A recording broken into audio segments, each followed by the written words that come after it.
الحمد لله نحمده ونستعينه ونستغفره ونؤمن به ونتوكل عليه ونعوذ بالله من شرور أنفسنا ومن سيئات أعمالنا من يهده الله فلا مضل له ومن يضلله فلا هادي له ونشهد أن لا إله إلا الله وحده لا شريك له ونشهد أن سيدنا مولانا محمدا عبده ورسوله أرسله بالحق بشيرا ونذيرا وداعيا إلى الله بإذنه وسراجا منيرا صلى الله تعالى عليه وعلى آله وأصحابه وبارك وسلم تسليما كثيرا كثيرا. أما بعد فأعوذ بالله من الشيطان الرجيم. بسم الله الرحمن الرحيم. من عمل صالحا من ذكر أو أنثى وهو مؤمن فلنحيينه حياة طيبة ولنجزينهم أجرهم بأحسن ما كانوا يعملون. وقال تعالى: قل هذه سبيلي أدعو إلى الله على بصيرة أنا ومن اتبعني وسبحان الله وما أنا من المشركين. وقال رسول الله صلى الله عليه وسلم: لغدوة في سبيل الله أو روحة خير من الدنيا وما فيها، أو كما قال عليه الصلاة والسلام.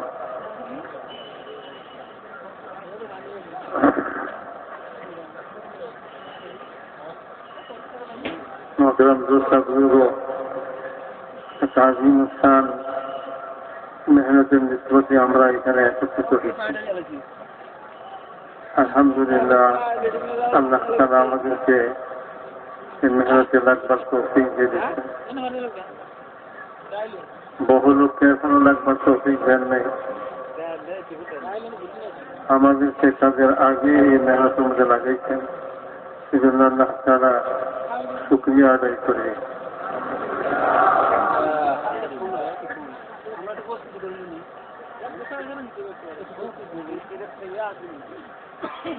শুকরিয়া আল্লাহ তাআলার আলহামদুলিল্লাহ বললেও আদায় হয়, কিন্তু আল্লাহ তাআলা শুকর গুজার বান্দা যাদেরকে বলছে, যারা হার হালে এই মেহনতের মধ্যে জমে থাকে, তাদেরকে শুকর গুজার বান্দা বলে আখ্যায়িত করছেন আল্লাহ তাআলা, এবং তাদেরকে অনেক পুরস্কার আল্লাহ তাআলা দিবেন বলে ওয়াদা করছে।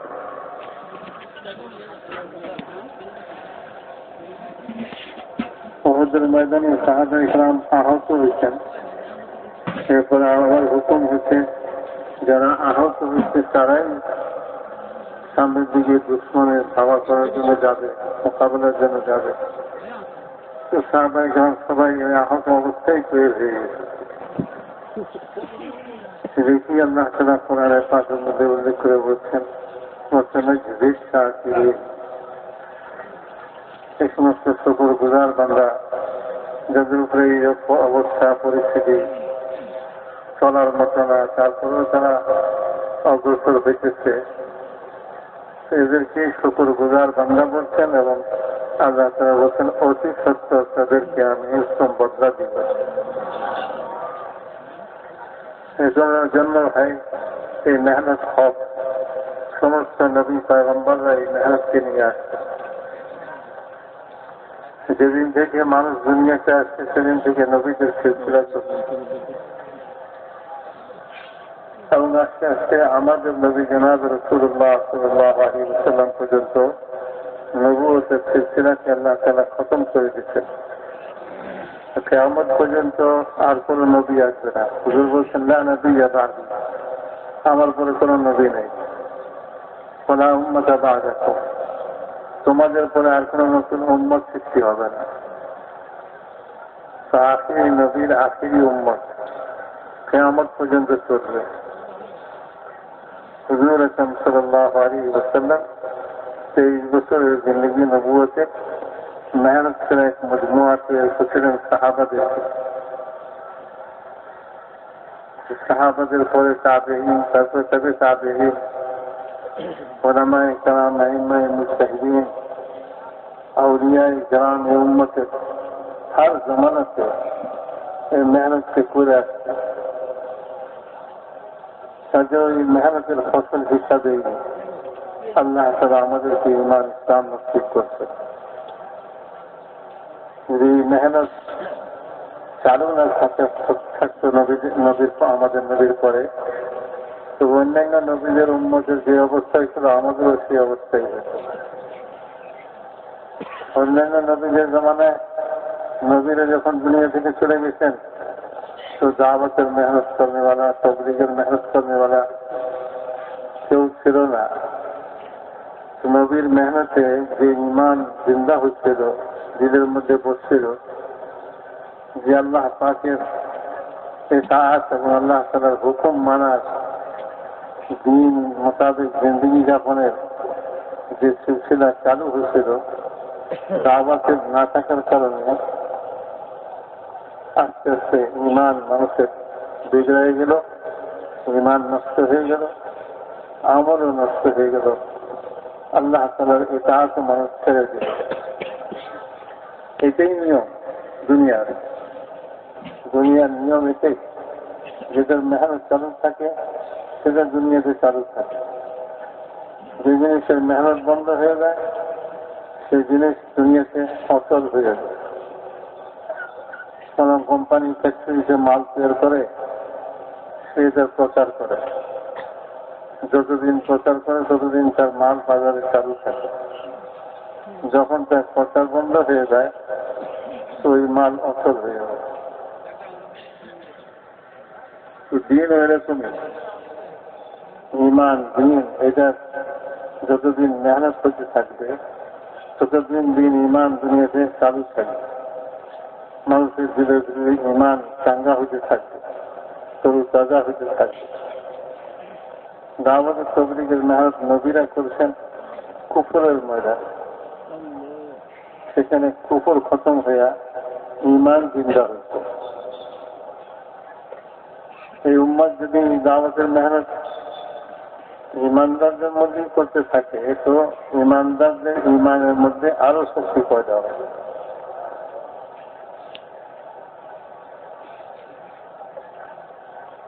ঈমানের মধ্যে যখন শক্তি পয়দা হয়, যে পরিমাণ ঈমানে শক্তি হয় সেই পরিমাণ মানুষ আল্লাহ তাআলার হুকুমকে মানে, দিনের উপরে চলে। ঈমানই হল বুনিয়াদি জিনিস। ইয়াকিন দিনের ভিতরে আল্লাহ করে, আল্লাহ আছেন, আল্লাহ হক, আল্লাহর সঙ্গে সাক্ষাৎ এটাও হক। প্রত্যেকের আল্লাহর সঙ্গে সাক্ষাৎ হবে। আল্লাহ তাআলা সমস্ত ওয়াদা হক, আল্লাহ যা বলছেন তাও হক। জান্নাত হক, জাহান্নাম হক। মেরে মুহতারাম দোস্ত বুজুর্গ, আল্লাহ তাআলা হক একথা দিলের মধ্যে বসে যায়, আল্লাহর সঙ্গে সাক্ষাৎ হবে একথা বসে যায়। মানুষ মরতে দেখে, কত মানুষের জানাজা পড়ে, কিন্তু আমারও যে একদিন জানাজা হবে একথা স্মরণ হয় না। এই জন্য মানুষ জিজ্ঞাসা করে সেই কার জানাজা। সাহাবীকে একজনে জিজ্ঞাসা করলো কার জানাজা, সাহাবী বলেন তোমার জানাজা। লোকটার মনটা খারাপ হয়ে গেল, এরকম একটা জবাব দিল। তোমার কাছে খারাপ লাগছে সে কথাটা, যাও আমার জানাজা। অর্থাৎ এই মুহূর্তে তো নিজের সম্পর্কে চিন্তা করা উচিত। তার যেরকম মৃত্যু হয়েছে তোমারও এরকম মৃত্যু হবে। মৌতের পরে কি হবে আল্লাহ এবং আল্লাহ রসুল করে দিয়ে আল্লাহর সঙ্গে সাক্ষাৎ হবে। কবরে যেতে হবে, সেখানে 3 প্রশ্নের উত্তর দিতে হবে। সর্বপ্রথম হুজুর আকরাম সাল্লাল্লাহু আলাইহি ওয়াসাল্লাম বলেন যে দাফন করনেওয়ালাদের পায়ের আওয়াজ, জুতার আওয়াজ মিলে যাবার আগে আগেই দুইজন ফেরেশতা ওই কবরওয়ালার কাছে উপস্থিত হয়ে যায়, যাদেরকে মুনকার নাকির বলা হয়।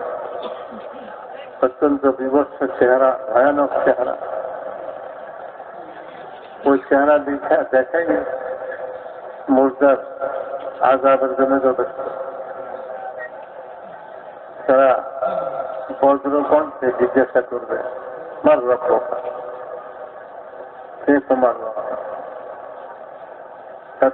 তাদের হাতে মুগুর থাকবে, এরকম ভারী মুগুর পুরো পশ্চিমে সমস্ত জিন ইনসান একত্র হইলেও ওই মুগুর উঠাইতে পারবে না।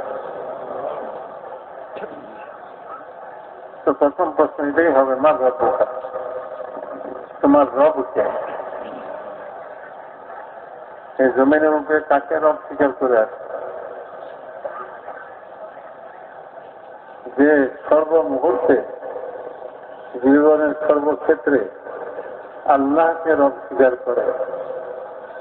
রব মানে যিনি সৃষ্টি করছেন, যিনি লালন পালন করেন, যার হাতে হায়াত, যার হাতে মৌত, তিনি হলেন রব। তো তুমি কাকে রব মানে আসছো? তোমাকে কে সৃষ্টি করছে? আল্লাহ সৃষ্টি করছেন, এই কথা যদি সে না জানে তো কি করে জবাব দিবে? আল্লাহ সৃষ্টি করছে। যখন দাওয়াত থাকে না তো লোকেরা মনে করে এমনি এমনি সৃষ্টি, তবলিগ থাকে না নবীদের তো মানুষ মনে করে এমনি এমনি সব সৃষ্টি। এক ধরনের লোক আছে তারা বলে এমনি এমনি সৃষ্টি হয় সব জিনিস। গাছ এমনি এমনি পয়দা হয়, বৃষ্টি এমনি এমনি হয়ে যায়। আল্লাহ তাআলা কোরআন নাযিল করছেন, কিতাব নাযিল করছেন, এবং আল্লাহ তাআলা কোরআন কিতাবের মধ্যে আল্লাহ তাআলা তিনি যে আমাদেরকে সৃষ্টি করছেন, হুয়াল্লাযী খালাকাকুম, তিনি যিনি তোমাদেরকে সৃষ্টি করছেন। ইয়াখলুকুকুম ফী বুতুনি উম্মাহাতিকুম খালকাম মিন বা'দি খালকিন ফী যুলুমাতিন সালাস, তিনি তোমাদেরকে মাতৃগর্ভে 3 অন্ধকারের মধ্যে ধাপে ধাপে সৃষ্টি করেন। আল্লাহ তাআলা কোরআন নাযিল করেছেন নবীর উপরে, আল্লাহর কালাম। আল্লাহ যে আমার সৃষ্টিকর্তা এই কথার পরিচয় আল্লাহ তাআলা নিজেই দিতেছেন। জমিন আসমানকে তিনি সৃষ্টি করছেন, কোরআনের মধ্যে আল্লাহ তাআলা বলতেছেন খালাকাস সামাওয়াতি ওয়াল আরদ। জমিনের যত সৃষ্টি, আসমানের যত সৃষ্টি, সমস্ত সৃষ্টি তিনি হলেন সৃষ্টিকর্তা। জমিনেও তিনি সৃষ্টিকর্তা, আসমানে যা আছে এইগুলি সৃষ্টিকর্তাও তিনি।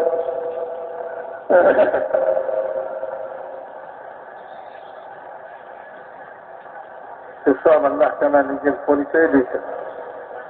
জমিনকে আমি সৃষ্টি করছি, আসমানকে আমি সৃষ্টি করছি। জমিন আসমানের মাঝখানে যত সৃষ্টি দেখো সব আমারই সৃষ্টি। নবীদের দাওয়াতের দ্বারা মানুষ আল্লাহ তাআলা কি চিনে, আল্লাহ সৃষ্টি করনে वाला। আর যখন দাওয়াত থাকে না তো মানুষ আল্লাহকেই ভুলে যায়। আল্লাহ যে খালিক, আল্লাহ যে মালিক, আল্লাহ যে রহমান, আল্লাহ যে রহিম, দয়ালু মেহেরবান, আল্লাহ তাআলার নিয়ামত সর্বক্ষণ বর্ষিত হইতেছে। সমস্ত সৃষ্টি আল্লাহ তাআলার নিয়ামতের মধ্যে ডুবে আছে, এই কথাকে মানুষ বুঝে যায়। মানুষ মনে করে যে চোখ দিয়ে আমি নিজেই দেখি, কান দিয়ে আমি নিজেই শুনি, মুখ দিয়ে আমি নিজেই কথা বলি, নবীদের দাওয়াতের দ্বারা এই কথা শেখানো হয়েছে না, চোখ দিয়ে তুমি দেখো না, চোখ দিয়ে আল্লাহ তোমাকে দেখা। যতদূর দেখাবেন ততদূরই দেখবে। আল্লাহ তাআলা তোমাকে দেখার জন্য একটা সীমা নির্ধারণ করে দিয়েছে, তার বাইরে তুমি দেখতে পারবে না। কাছে হোক দূরে হোক, কাছের চাও দেখে না। হুজুর আকরাম সাল্লাল্লাহু আলাইহি ওয়াসাল্লাম হিজরতের রাত্রিতে নিজের ঘরে আছে, আর ঘরের বাইরে সমস্ত কাফেররা খোলা তরবারি হাতে পাহারা দিতেছে যে ঘর থেকে বের হইলেই একসাথে সবাই হামলা করবে। ওই ঘরে থাকা অবস্থায়, ওই অবস্থায় জিবরাইল আলাইহিস সালাম হুজুর আকরাম সাল্লাল্লাহু আলাইহি ওয়াসাল্লামের মধ্যে হাজির হয়ে বলতেছেন, ইয়া রাসূলুল্লাহ, আল্লাহ তাআলা আপনাকে এই মুহূর্তে ঘর থেকে বের হয়ে হিজরতের উদ্দেশ্যে মদিনার দিকে রওনা হতে বলতেছেন।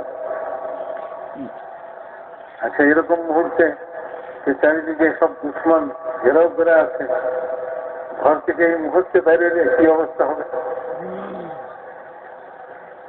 আল্লাহ তাআলা তার কুদরতকে জাহির করার জন্য মানে, দেখো তোমার চোখের দেখা এটা আল্লাহ তাআলার নিয়ন্ত্রণ, তোমার কানের শোনা আল্লাহ তাআলার নিয়ন্ত্রণ, তোমার মুখের কথাও আল্লাহ তাআলার নিয়ন্ত্রণ।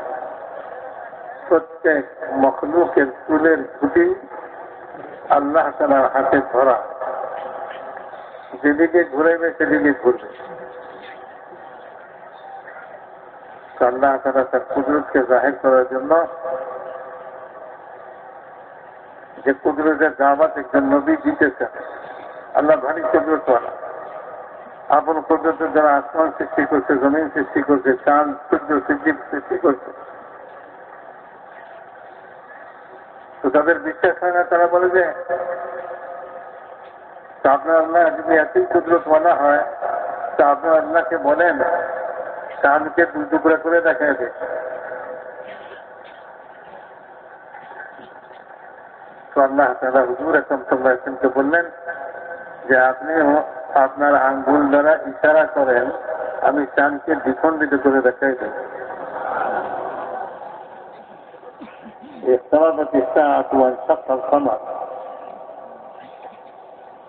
কিয়ামত নিকটবর্তী হয়ে গেছে, চাঁদ দ্বিখণ্ডিত হয়ে গেছে। কিয়ামতের নিকটবর্তী হওয়ার একটা আলামত এটাও যে চাঁদ দ্বিখণ্ডিত হবে। তাদের কিয়ামতের আলামত হুজুর সাল্লাল্লাহু আলাইহি ওয়াসাল্লামের জমানা থেকে প্রকাশ করা শুরু হয়ে গেছে। হুজুর আকরাম সাল্লাল্লাহু আলাইহি ওয়াসাল্লাম বলেন, আমার আগমনও কিয়ামতেরই আলামত। শেষ নবী এসে গেছে, কিয়ামতের দেরি। মেরে মহতারাম দোস্তার বুঝল, এসব কিছু দেখার পরেও আল্লাহ তাআলার কুদরত সম্পর্কে তাদের ইয়াকিন হয় না। আল্লাহ কোথায়, আল্লাহ কি কুদরত? আল্লাহ তাআলা হুজুর আকরাম সাল্লাল্লাহু আলাইহি ওয়াসাল্লামকে বললেন যে এই মুহূর্তে বের হয়ে পড়ে, চারিদিকে দুশমন ঘেরাও করে রাখে, তাদের মাঝখান থেকে বের হয়ে যাবে। দরজা করবেন, তাদের মাঝখান থেকে বের হয়ে যাবে। তারা দেখবে না তাদের কপালে চোখ আছে, বলে না যতখানি আল্লাহ দেখাইতে চাইবেন ততখানি দেখবে, তার বাইরে কিছুই দেখবে না। মানুষ মনে করতেছে আমার কপালের চোখ আমার চোখ, এই চোখ দিয়ে আমি দেখব, আমার চোখ মনে করে, মনোত্তর চক্ষু দান করে। আরে পরের মানে পদ্মারি চোখ তো আল্লাহ, আপনি কে দান করার? আরেকজনের সিন্ধুকের টাকা আরেকজনের দান করে। অমুকের সিন্ধুকে যে টাকা আছে এই টাকা দান করলাম আপনাকে, সুবহানাল্লাহ, কি সুন্দর দান। তো পরের মাল আরেকজনকে দান করছে। মাথা থেকে পা পর্যন্ত সৃষ্টি করছে সমস্ত অঙ্গ প্রত্যঙ্গ, এগুলি সব কে দিচ্ছেন? আল্লাহ কেন দিচ্ছেন?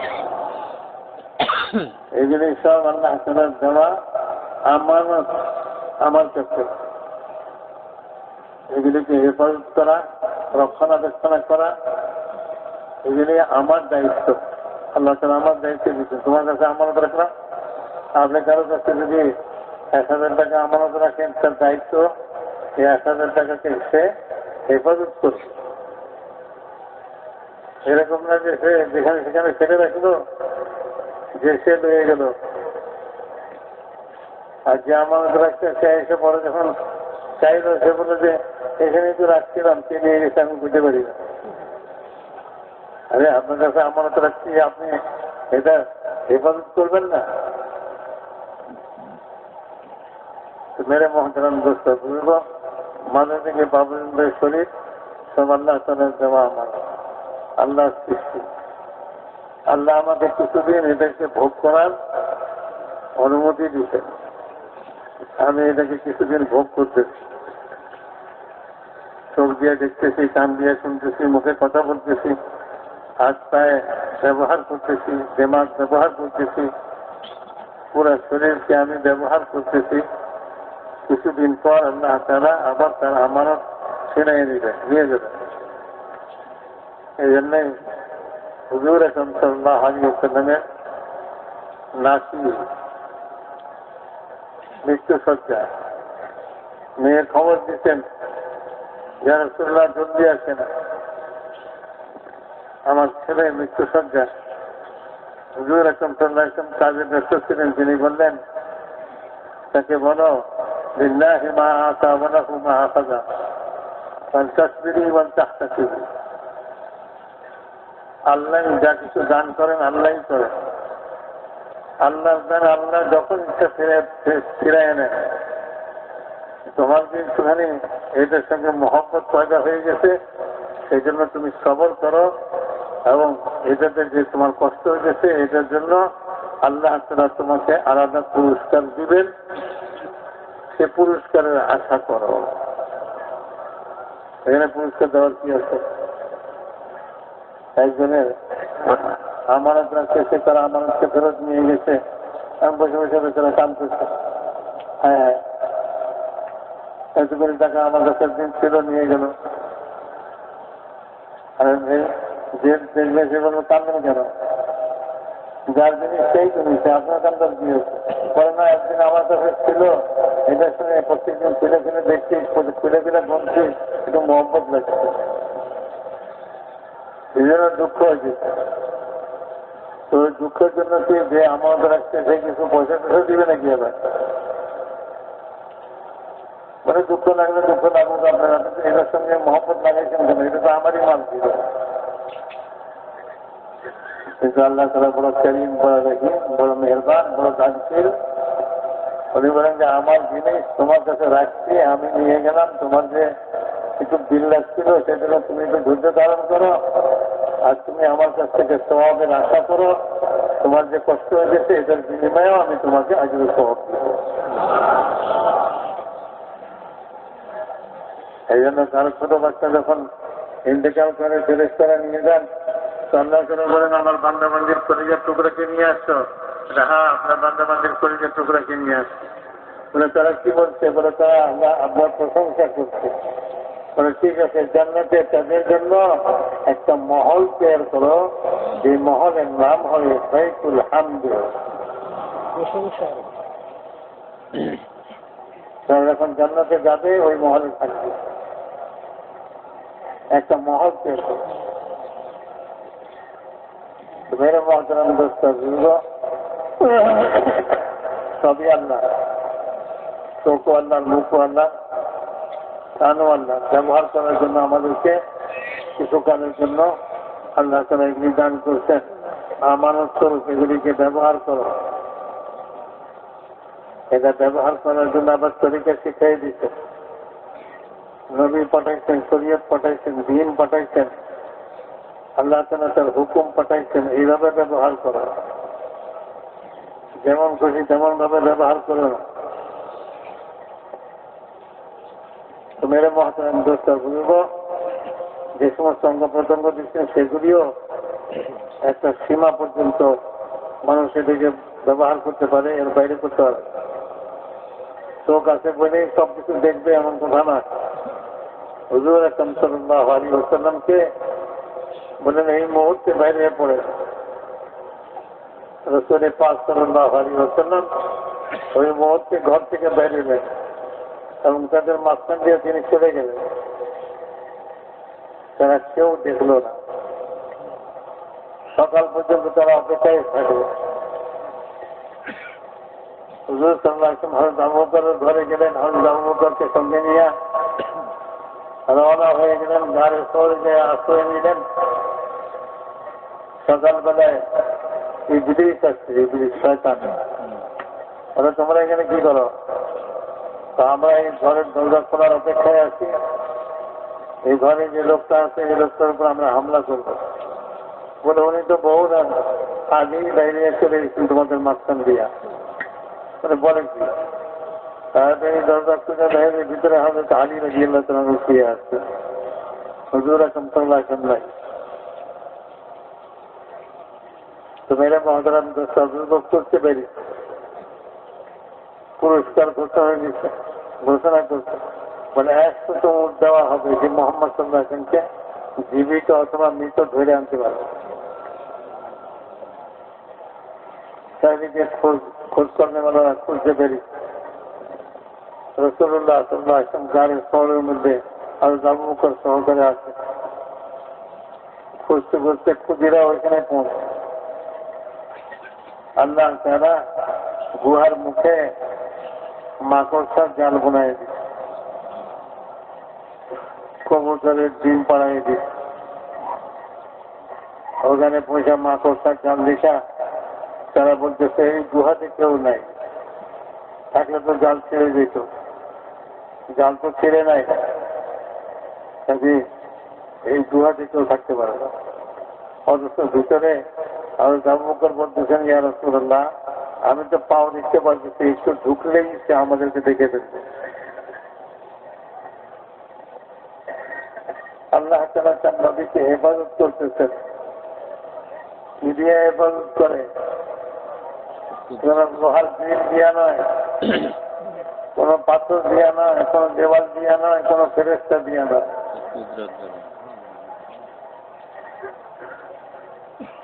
কোরআনে পাকের মধ্যে বলেন বাতিলের যত ষড়যন্ত্র আছে সবকিছু হইল মাকড়সার জালের মতো। مثل الذين اتخذوا من دون الله أولياء كمثل العنكبوت اتخذ البيت وإن أوهن البيوت لبيت العنكبوت اتخذ البيوت وإن أوهن البيوت لبيت العنكبوت لو كانوا يعلمون। अल्लाह छाड़ा अल्लाह के बात दिया, अल्लाह के भूला, अल्लाह के ছেড়ে দিয়া নিজের বুদ্ধি, নিজের জ্ঞান, নিজের শক্তি, নিজের সামর্থ্য যত কিছুই করুক না কেন বলে তাদের এই সব কিছু মাকড়সার জালের চেয়ে বেশি কিছুই না। আমাদের হযরত মোহাম্মদ সাহেব রহমতুল্লাহ আলাইহি উনি বয়ানের মধ্যে টঙ্গির ময়দানে প্রায় উদাহরণ দিতেন। সারা দুনিয়ার সমস্ত বাতেন বলে এর উদাহরণ এরকমই, যেরকম মাকড়সার জাল। খালি ঘর বানা নাই তো মাকড়সার জাল বুনে সারা ঘর ঘুরে রেখে, একদিকে লাল মাকড়সা, একদিকে কালা মাকড়সা, একদিকে সাদা মাকড়সা, উপরে কবুতরে বাসা বাঁধছে, ওটার মধ্যে ডিম পাড়ছে। ডিমের ছিলকা মাকড়সার জালের উপরে পড়ছে, তার বাসার খড়কুটা মাকড়সার জালের উপরে পড়ছে, জাল ছিঁড়ে নেই। মাকড়সা খুব অহংকার করে, বলে কুটার উপরে কুটা পড়ছে, ছিলকার উপরে ছিলকা পড়ছে, আমার জাল ছিঁড়ে নেয়।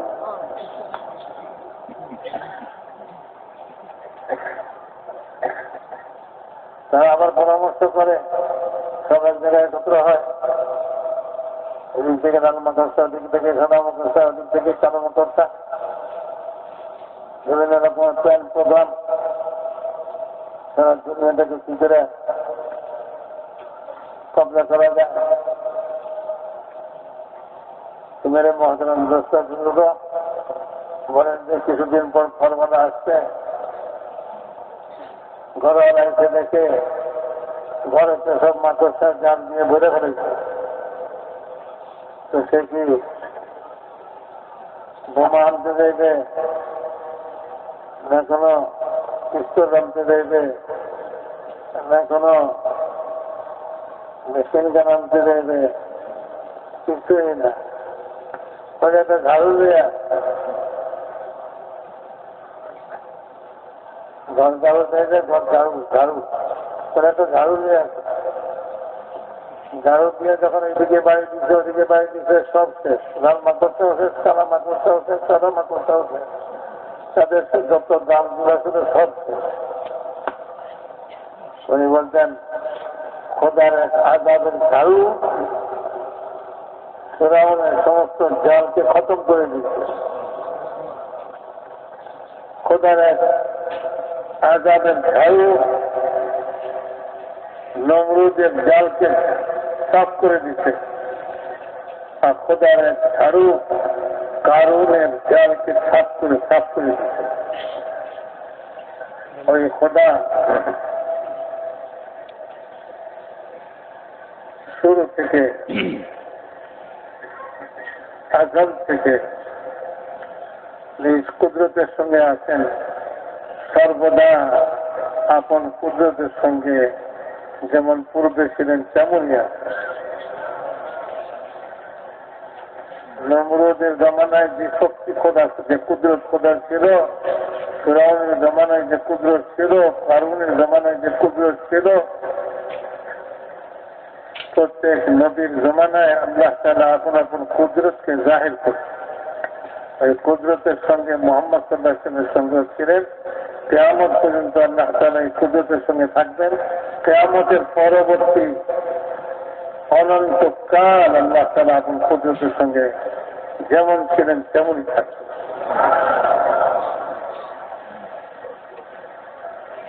মেরে মুহতারাম দোস্ত বুজুর্গ,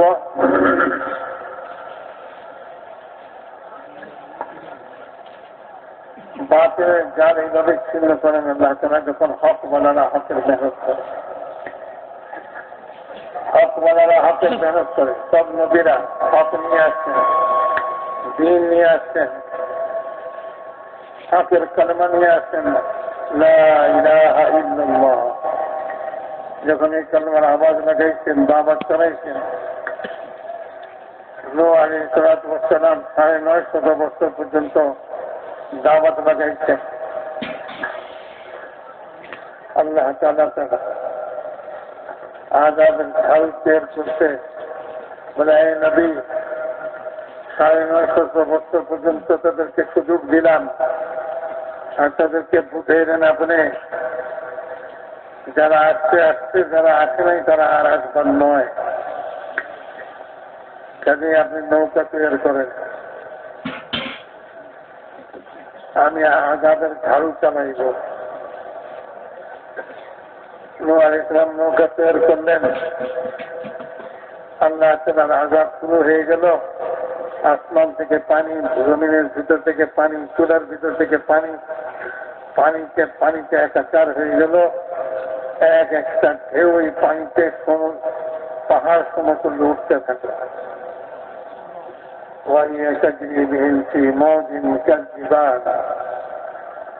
বলে যে ওই নৌকা পাহাড় সমতুল্য ঢেউর ভিতর দিয়ে চলতেছিল।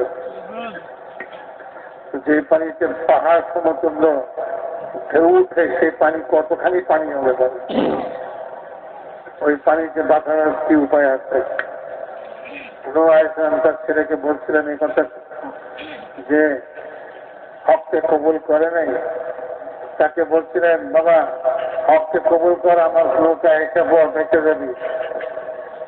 সে বলতেছিল, আমি পাহাড়ে উঠবো, ওই পাহাড় আমাকে পানি থেকে বাঁচাই দিবে।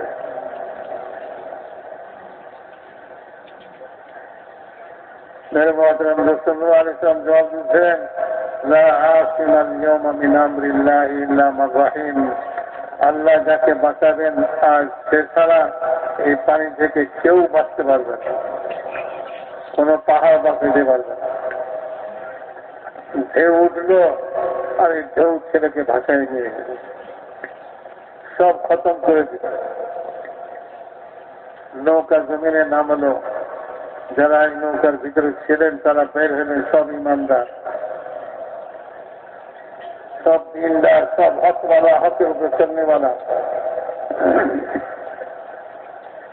मेरे मोहतरम दोस्त बुजुर्ग, কিছুদিন চলল হুজুর হযরত নূহ আলাইহিস সালাম দুনিয়া থেকে বিদায় হয়ে গেলেন। আবার ওই ইমান আস্তে আস্তে সীমিত হইতে লাগলো, ওই ইমান কমজোর হইতে থাকলো এবং আস্তে আস্তে ইমান খতম হয়ে গেল। সেখানে দুনিয়ার এই সমস্ত জিনিসের ইয়াকিন জায়গা নিয়ে নিল। আজ যেরকম দাওয়াতের অভাবে একজন মুসলমান কলমা পড়নেওয়ালা, আল্লাহ আল্লাহ বলনেওয়ালা, সে টাকার জন্য পাগল বলে, টাকাই সব কিছু, টাকা না হলে কি হবে।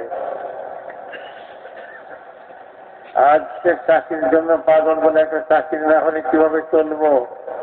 একটা ব্যবসার জন্য পাগল বলে, ব্যবসা না হলে কি করে চলবে।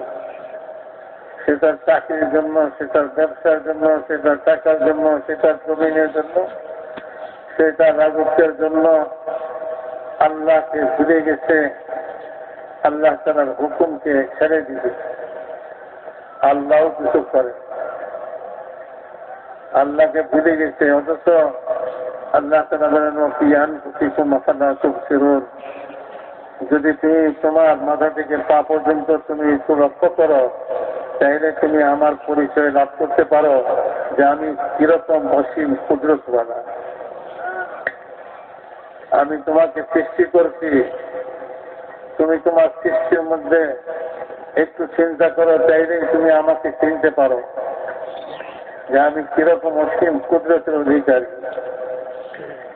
তুমি একটা জিনিস সৃষ্টি করলে খোলা জায়গায় করো, আলোতে করো, আমি অতি সংকীর্ণ জায়গায় অন্ধকারের মধ্যে, অন্ধকারের মধ্যে তোমাকে সৃষ্টি করছি।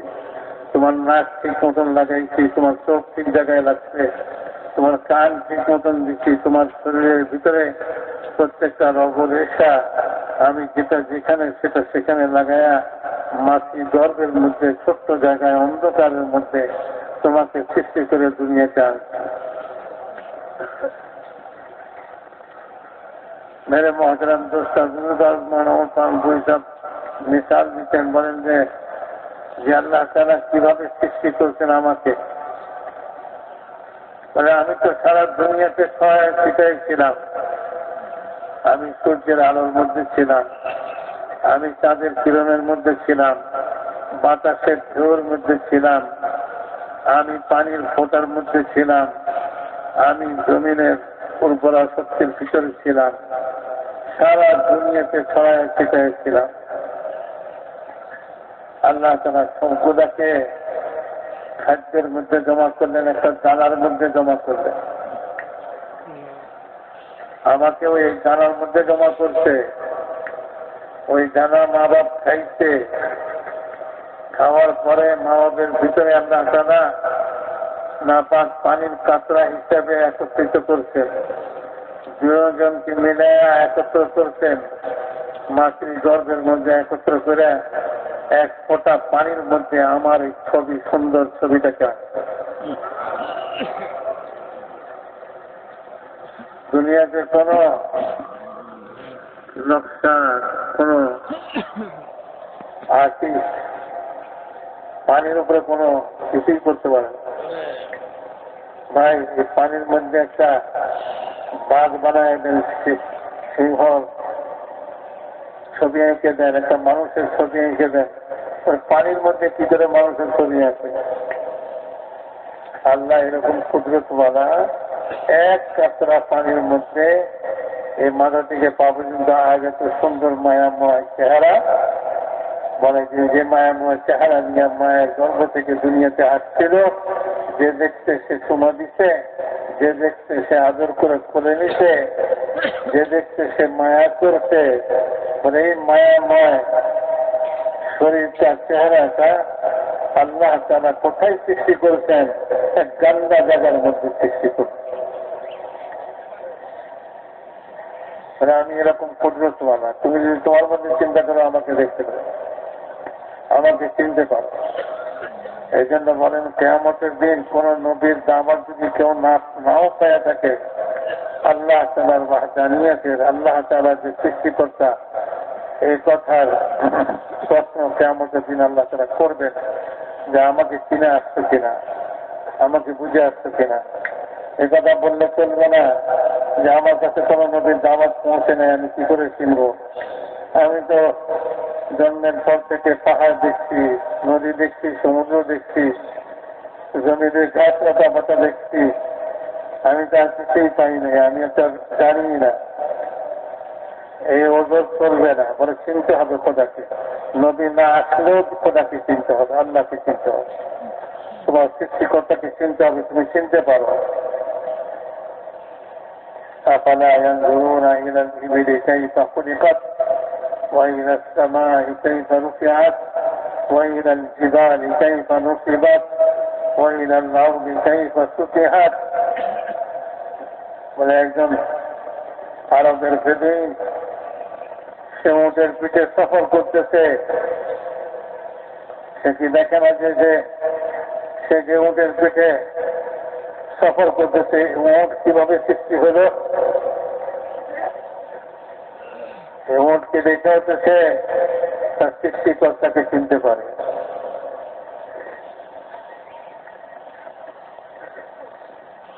সে কি উপরে আসমান দেখে না, আকাশে তারা নক্ষত্র চন্দ্র সূর্য দেখে না? সেই আকাশের দিকে দেখলেও তো সে আল্লাহকে চিনতে পারে। এত সুউচ্চ আসমান কে সৃষ্টি করলো?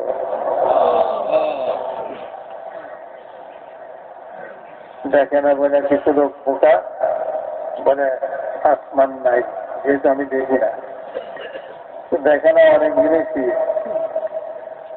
জিনিসই দেখে না, যেটা দেখে না সেটা নাই, এই কথা প্রমাণ করে।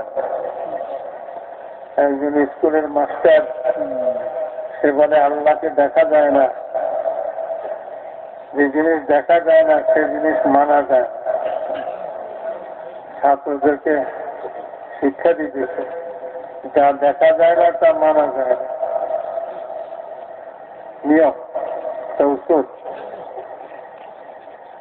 ছাত্র বলে বিশ্বাস, যা দেখা যায় না তা মানা যায় না। সুতরাং আল্লাহ দেখা যায় না, সেজন্য আল্লাহকে মানা যায়। ছাত্র ছিল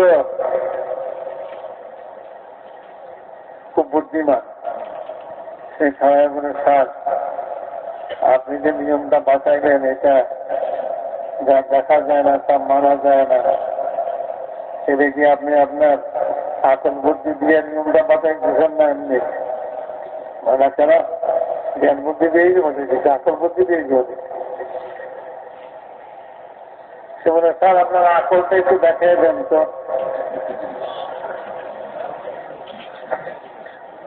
বলে নাই, আকল তো দেখান যায় না, সেটা আপনার নিয়ম হিসাবে যা দেখা যায় না তা মানা যায় না। স্যার আপনার আকল আছে বলে মানা যায়।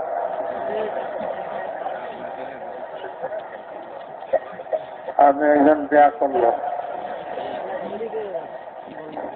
তো ব্যাকরণ লোকের কথা মানতে হয় না, ব্যাকরণ লোকের কথা মানতে হয় না। আল্লাহ আছে ঠিকই, আপনি যে প্রমাণ করতেছেন এই নিয়ম দিয়ে যে আল্লাহ নেই, এই কথা ঠিক না, এই জন্য যে আপনি তো ব্যাকরণ, ব্যাকরণের কথা মানতে হয় না। मेरे मोहतरम दोस्त बुजुर्गों, अल्लाह ताला आते अल्लाहुम्मा लकल हम्द व अंतल हक। हुजूर सल्लल्लाहु अलैहि वसल्लम के तहज्जुদের সময় উঠলে এই দোয়া পড়তে, আল্লাহ আপনার জন্য সমস্ত প্রশংসা, আপনি হক, আপনি আছেন, রাত দিনের পরিবর্তন ঘটান, আপনি এত বিশাল, এত উঁচায় আসমান সৃষ্টি করছেন, তার মধ্যে তারা নক্ষত্র দিয়ে সাজাইছেন, জমিনকে সৃষ্টি করছেন, বিছাইছেন। দেখেন আছে পাহাড়গুলি কিভাবে জমিনের উপরে স্থাপিত হল,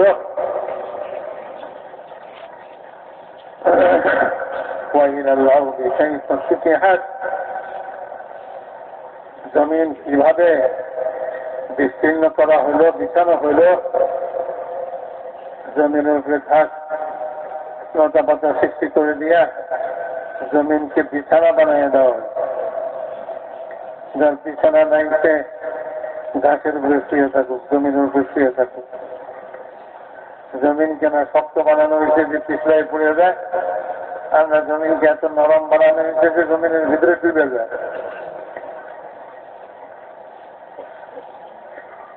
মেরে মহতরম দোস্ত বুঝব, আল্লাহ তাআলা তার সৃষ্টি সব বের করে রাখছে আল্লাহর পরিচয় ইচ্ছা।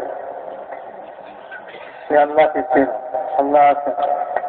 হুজুর এখন চলেছেন, দোয়া পড়তেছেন, আল্লাহুম্মা লাকাল হামদু আনতাল হক ওয়া লিকাউকা হাক্কুন। হে আল্লাহ, আপনার সঙ্গে সাক্ষাৎ এটাও হক, অবশ্যই সাক্ষাৎ হবে।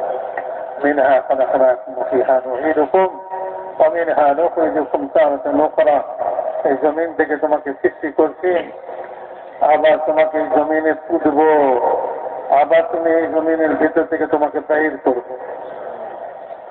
কিভাবে জমিন থেকে বাইর হবে এটা দেখো না, যখন বৃষ্টি পড়ে জমিনের ভিতর থেকে ঘাস লতা পাতা সব আপনার বাইর হয়ে পড়ে, মানে ঠিক এরকম ভাবে তুমিও একদিন এই জমিনের ভিতর থেকে বের হয়ে পড়বে।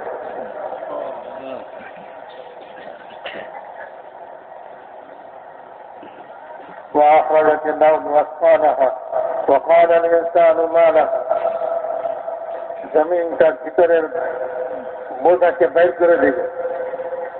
জমিনের ভিতরে যে বোঝা মানুষ দাপন হয়ে আছে তাকে বের করে দিবে। আর মানুষ বলবে কি হইল জমিনে,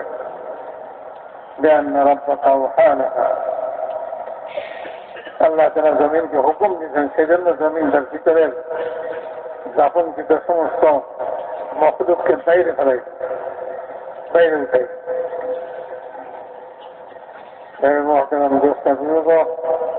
একজন লোককে খুন করছে, অন্যায়ভাবে খুন করছে। ইসলামের পরে সাহাবাদের জামানায় সফরের মধ্যে ছিলেন, তো একজনকে অন্যায়ভাবে খুন করছে, কলমা পড়ার পরেও তাকে খুন করে দিছে পূর্ববর্তী দুশ্মনীর কারণে। তারপর ওই লোক মারা গেছে বলে তাকে দাফন করছে। যেখানে দাফন করে কতক্ষণ পরে জমিনের ভিতর থেকে লাশ বেরিয়ে পড়ে, আরেকখানে দাফন করে ওখান থেকে জমিনের ভিতর থেকে লাশ বেরিয়ে পড়ে। যেখানে দাফন করে লাশ জমিনের ভিতর থেকে আবার বেরিয়ে পড়ে। তো সাহাবায়ে কেরাম হুজুরকে এসে খবর দিচ্ছেন, বলে যে গোড়া তো মানুষ অনেক কিছুই করে, আল্লাহ তাআলা তার কুদরতকে জাহির করার জন্য, দেখার জন্য, দেখাইবার জন্য তোমাদেরকে এই জিনিস দেখাইছেন যে জমিন তার লাশকে গ্রহণ করতেছে না, বের করে দিতেছে। আমার ভিতরে থাকতে পারবি মেরে মহতরম দোস্তাগুলো, সমস্ত জমিন আসমানি সব কিছু আল্লাহ তাআলার কুদরতের মধ্যে। আল্লাহ চিরকাল যেরকম কুদরতের সঙ্গে আছেন, চিরকাল কুদরতের সঙ্গে থাকবে। আজও সেই কুদরতের সঙ্গে আছে। আল্লাহ তাআলা নবী পাঠাইছেন, দাওয়াত দিচ্ছেন, দাওয়াতের মেহনতের দ্বারা ঈমান জিন্দা হয়। মানুষ আল্লাহকে চেনে, মানুষ আল্লাহর কুদরতকে জানে এবং আল্লাহ তাআলার ওয়াদার উপরে বিশ্বাস করে ইয়াকিন করে।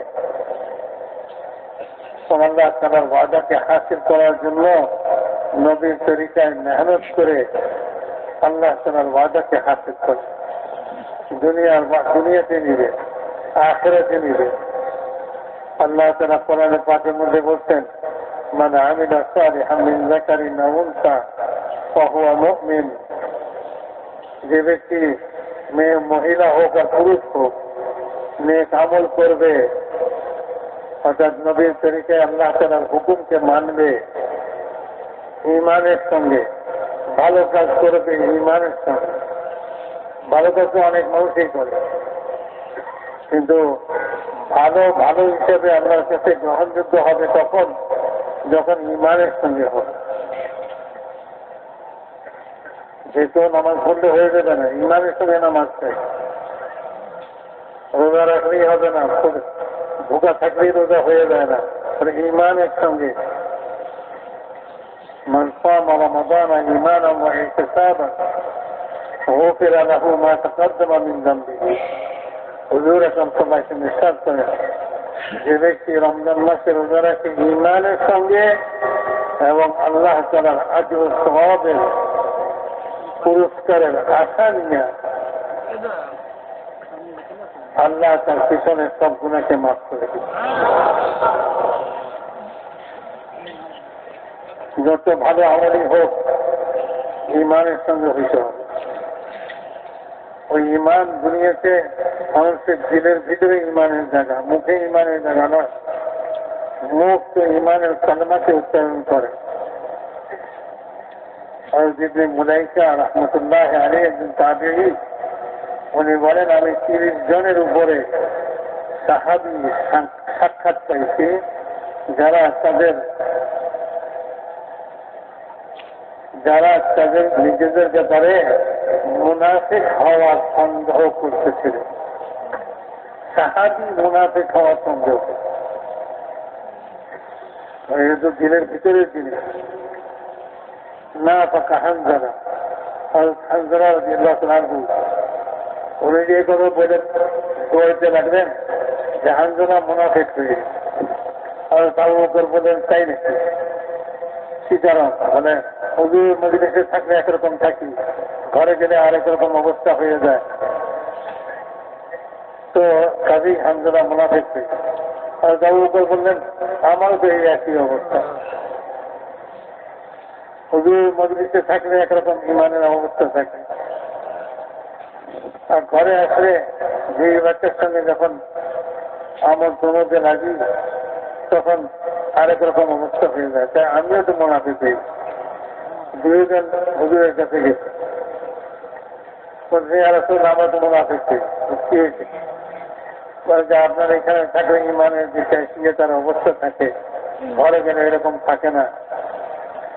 হুজুর সান্ত্বনা দিলেন, বলে দেখো কখনো কখনো এরকম অবস্থা হয় যেরকম আমার মজলিসে হয়, আর ঘরে গেলে যে অবস্থা তোমাদের হয় এতে ঈমানের কোন অসুবিধা নেই। তা সত্ত্বেও সাহাবায়ে কেরাম রাদিয়াল্লাহু তাআলা আনহুম আজমাইন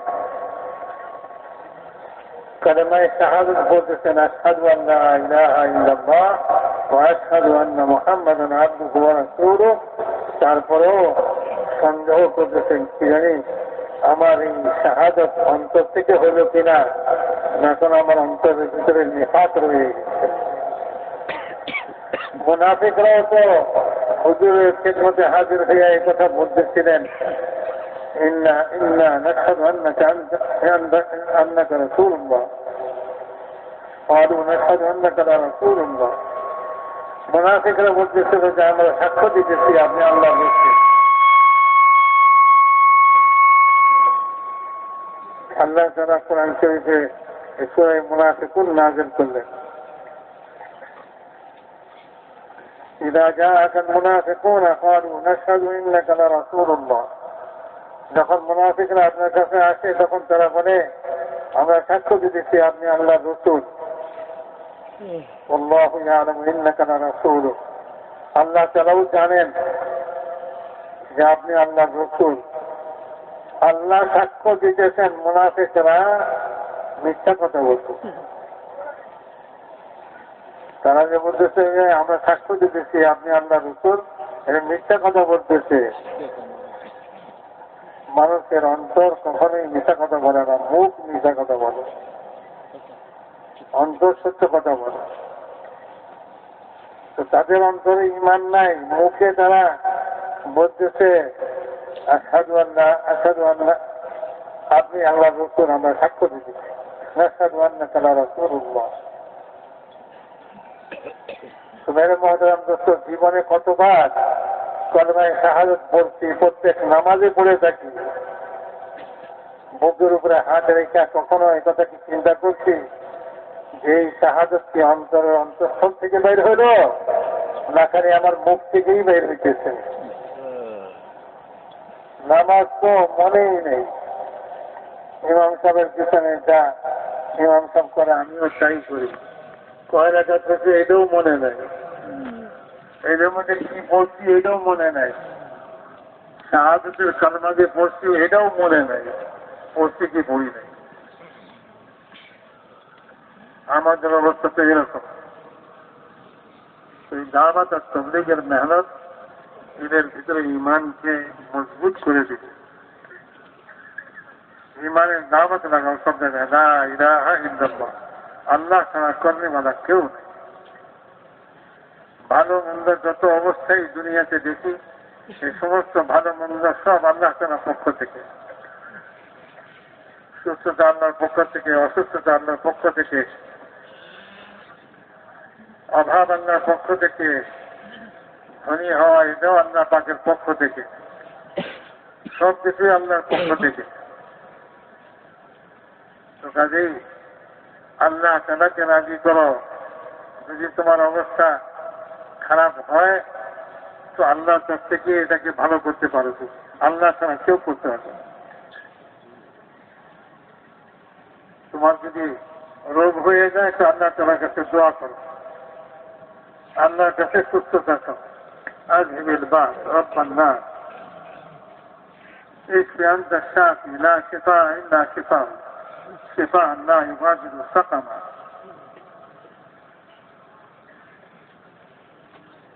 হুজুর আকরাম সাল্লাল্লাহু আলাইহি ওয়াসাল্লাম হর মৌকাতে দোয়া শিখে আল্লাহর কাছ থেকে কিভাবে নিবে। আল্লাহ তাআলার ইতাআত করো আর আল্লাহর কাছ থেকে নাও। আল্লাহর নাফরমানি করো না। যখন তুমি নাফরমানি করবে তো আল্লাহ পাক নারাজ হবে। তুমি নারাজ হলে কাউকে কিছু দাও না, যার প্রতি নারাজ তুমি অসন্তুষ্ট, তুমি তাকে কিছু দিতে চাও না। তা আল্লাহ অসন্তুষ্ট হলে আল্লাহর কাছ থেকে কিভাবে নিবে? তুমি আল্লাহকে সন্তুষ্ট করো, আল্লাহকে রাজি করো। রাজি করার তরিকা বাঁচাই দিচ্ছে। আল্লাহকে যে রাজি করবে সে আল্লাহর কাছ থেকে নিবে। এই জন্য মেরে মহতারাম দোস্ত বুজুর্গ, দিলের এই ইয়াকিনকে সহি করা যে আল্লাহ থেকেই সব কিছু হয়, মখলুক থেকে কিচ্ছু হয় না। মখলুক থেকে কিচ্ছু হয়, টাকা থেকে কিচ্ছু হয় না। এই টাকা তো আমার হাতে, আমি ইচ্ছা করলে ছেড়ে ফেলে, আমি ইচ্ছা করলে এটাকে চুলাই ফেলাই, আমি ইচ্ছা করলে এটাকে ময়লার মধ্যে ফেলাই দিই। টাকা কিছুই কোনো প্রতিবাদই করতে পারে না। টাকা কোনো প্রতিবাদই করতে পারে না। আরে আমাকে কেন ময়লাতে ফেলান, আমাকে কেন চুলাতে ফেলেন? টাকার প্রতিবাদ করার কোনো ক্ষমতা নেই। এই টাকা আমার হাজত কি করে পুরা করবে? টাকা হাজত পুরা করে না, আল্লাহ তাআলা হাজত পুরা করেন, জরুরতকে পুরা করেন। যখন ক্ষুধা লাগে আল্লাহর কাছে চাও, আল্লাহর কাছে বলো। মানুষের কাছে, মখলুকের কাছে নিজের ক্ষুধাকে, নিজের অভাবকে কখনোই প্রকাশ করে না। 3 দিন যদি কারো উপরে ক্ষুধা আছে, খাওয়ার মতো কিছু না পায়, আর কারো কাছে কিছু না বলে, আল্লাহ তাআলা তার জন্য 1 বছরের হালাল রুজির ইন্তজাম করে দিবে। অনেকে ভুল বুঝে, পয়সা আছে খায় না, ব্যবস্থা আছে খায় না। ওই 1 বছরের হালাল রুজি নিব, কাজে 3 দিন ভুকা থাকবে, এইটা না। আসল কথা হলো আল্লাহ যদি তোমার কোনো ব্যবস্থা না করে থাকে তো তুমি মানুষের কাছে বলো না 3 দিন ক্ষুধার্ত থাকো, তো 1 বছরের হালাল রুজির ইন্তজাম হবে, আল্লাহ করবে। যেমন সাহাবাদের জমানায় করছে, চেষ্টা করলেন ঘরে কিছু আছে, তো ঘরে তিনি বললেন যে কিছুই না, খাওয়ার মতো কিছুই না। আচ্ছা আমি তো বাইরে থেকে আসি, দরজার সিটকিনে লাগাই দিয়া বলে যে ঘরের মধ্যে যে গাটা আছে ওইটাকে পরিষ্কার করতেছে, চুলা আছে যে চুলায় আগুন লাগাইছে। কেন? বলে প্রতিবেশী যাতে খবর না পায় যে আমাদের ঘরে খাবার দাবার কিছু নাই। চুলায় আগুন দিলে ধোঁয়া উঠবে, প্রতিবেশী মনে করবে যে আমাদের কাছে খাবার আছে। যাতা ঘুরাইলে ঘটঘট আওয়াজ হবে, প্রতিবেশী মনে করবে কিছু আছে। প্রতিবেশীকে নিশ্চিন্ত করার জন্য যে আমাদের ঘরে কিছু আছে, আমাদের ঘরে যে ক্ষুধার্ত, প্রতিবেশী যেন কোন রূপেই জানতে না পারে। চুলায় আগুন দিচ্ছে, ধোঁয়া উঠতেছে, আর যাতা ঘুরেছে খালি যাতা ঘটঘট করে আওয়াজ দিচ্ছে। প্রতিবেশী মনে করতেছে যে এদের ঘরে তো খাবার আছে নিশ্চয়ই, নাইলে কি আর ধোঁয়া উঠে, নাইলে কি আর যাতা ঘুরে। কিছুক্ষণ পর স্বামী বাইরে থেকে আসছে, দরজা আওয়াজ দিচ্ছে, দরজা খুঁজতে গেছে, দরজা খুঁজা পিছন ফিরে দেখে যাতা আপনি ঘুরতেছে আর আটা পড়ছে। চুলার কাছে যায় দেখে যে চুলা ভর্তি হয়ে রয়েছে, কাবাব হয়ে রয়েছে চুলার মধ্যে, সব কাবাব তৈরি হয়ে রয়েছে। তো ঘরের মধ্যে যত পাত্র ছিল সব পাত্র আটা ভরছে। এরপরে যাতার উপরের পাথর উঠাই দিচ্ছে, চুলার আগুন নিভাই দিচ্ছে। হুজুর আকরাম সাল্লাল্লাহু আলাইহি ওয়াসাল্লামের কাছে যারা খবর দিতেন, ইয়া রাসূলুল্লাহ, এরকম এক আশ্চর্য ঘটনা, যাতা আপনি ঘুরতেছে আর আটা বেরিয়েছে, চুলায় কিছুই ছিল না, খালি আগুন, আর চুলার ভিতরে সব কাবাব হয়ে গেছে। হুজুর আকরাম সাল্লাল্লাহু আলাইহি ওয়াসাল্লাম বলেন, কি করলাম?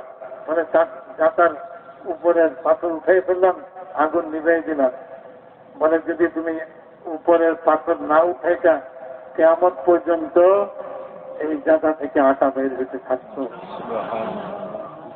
আর যদি চুলা না নিবাইটা, কিয়ামত পর্যন্ত এই চুলাতে কাবাব তৈরি হইতে থাকতো। সাহাবী কোনো চিন্তিত হন নাই, হায় হায় কত বড় ভুল করলাম, না উঠালেই ভালো ছিল, আটার ব্যাপারই হয়ে যেতাম। বলে না না, যে আল্লাহ আজ রুজি দিতে আশ্চর্যজনক ভাবে আপন কুদরতের দ্বারা, সে আল্লাহ কালো রুজি দিবে। আল্লাহ আপন কুদরতের দ্বারাই জমিনের ভিতর থেকে রুজি বের করে, না মানুষ বের করে? আল্লাহ বের করে। ওই তো কাদা মাটির মধ্যে বীজ ছিটাই দিয়ে মাটি দিয়ে ঢেকে দিচ্ছে, অন্ধকারের মধ্যে বীজ পড়ে আছে, এই অন্ধকারের ভিতরে এই বীজকে ফাটাইয়া চারাকে বের করলো, আসমান থেকে পানি কে বর্ষণ করলো? মেঘ উঠায় কোন সরকার আনতে পারবে না, কোন বৈজ্ঞানিক আনতে পারবে, কোন টাকাওয়ালা আনতে পারবে? মানে না, কেউ পারবে না। মেঘ কোথা থেকে উঠেবে এটা আল্লাহই জানে। ওই মেঘকে আকাশ ভর্তি করে রাখছে, আর মেঘ উঠতেছে, মেঘকে হয়ে গেছেন আল্লাহ তাআলা। যেখানে পানি দরকার সেখানে পানি দিতেছে। একজন লোক নিচে গিয়ে হাঁটে, উপরে মাথার উপরে এক টুকরা মেঘ, মেঘের মধ্যে থেকে আওয়াজ শুনতেছে অমুকের বাগানে পানি দেয়। যার নাম করলে সে তো অনেক বড় বুজুর্গ লোক হবে নিশ্চয়। দেখি কার জমিনে পানি দেয়, উপরে মেঘ চলে, সে মেঘের নিচে নিচে চলে। দেখবে পাথরের জমিনে যে মেঘ বর্ষিত হইল, আর একটা নালা দিয়ে ওই মেঘের পানি চলতে লাগলো। তো নালা ধরে ধরে সেও পানি কোন দিকে যায় সেও থাকতে, দেখলো যে নালার শেষ মাথায় একজন লোক সে বেলটা দিয়ে তার জমিনে পানি দিতেছে ওই পানি। এখন তারা জিজ্ঞাসা করে, ভাই তোমার নাম কি? বলে, কেন আমার নাম জিজ্ঞাসা করো? বলে যে এই পানি যে মেঘের, সেই মেঘের মধ্যে আমি এক নাম শুনছি, তুমি সেই ব্যক্তি কিনা জানতে চাই। নাম বলতে পারে? বলে যে হ্যাঁ তোমার নামই শুনছি। তা আমাকে বলো তুমি কি করো, কি আমল করো? এই কথা জিজ্ঞাসা করে, তুমি কয় টাকার মালিক, কতখানি জমিনের মালিক? না, জিজ্ঞাসা করে যে তুমি কি আমল করো? বলে ভাই তেমন কিছুতে না, এই জমিনে যা কিছু হয় এই জমিনেই 3 ভাগ করি।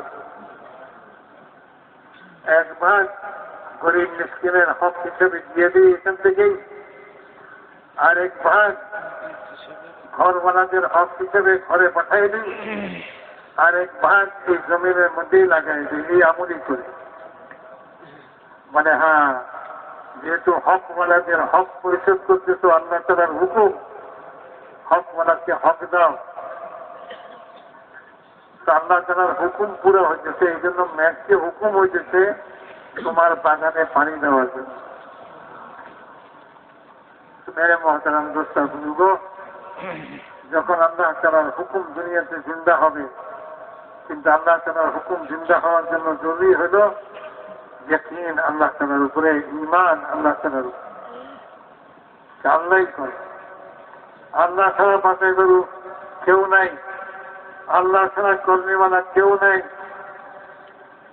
আল্লাহ ছাড়া হেফাজত করনেওয়ালা কেউ নাই, আল্লাহ ছাড়া ইজ্জত দেনেওয়ালা কেউ নেই।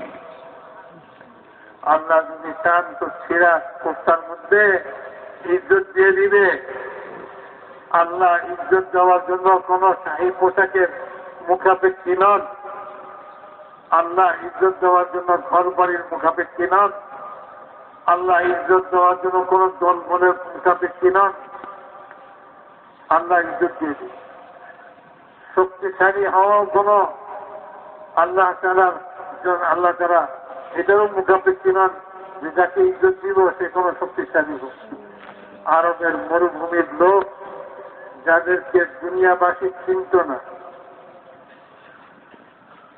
সাহাবা রাদিয়াল্লাহু তাআলা আনহুম আজমাইন, তারা ওই মরুভূমিতেই বাসকারী লোক যাদেরকে দুনিয়াবাসী কেউ চিনত না, তারা রোম পারস্যের বিশাল সাম্রাজ্য, মানে তাদের ভয়ে তারা সবসময় কম্পমান থাকে।